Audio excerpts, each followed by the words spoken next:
Fundamental analysis shines a light on how to invest and what to invest in. The purpose of fundamental analysis is to discover the inherent value of a stock. If the inherent value of a stock is higher than its current market price, it may be a good asset for long-term investment. Good fundamental research requires a careful study of three things: the company itself, its competitors, and the general market.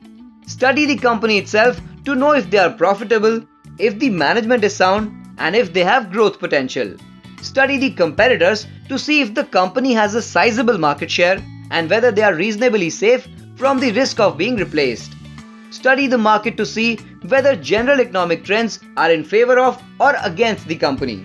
ये जानने के लिए watch our videos or visit www.indiainfoline.com.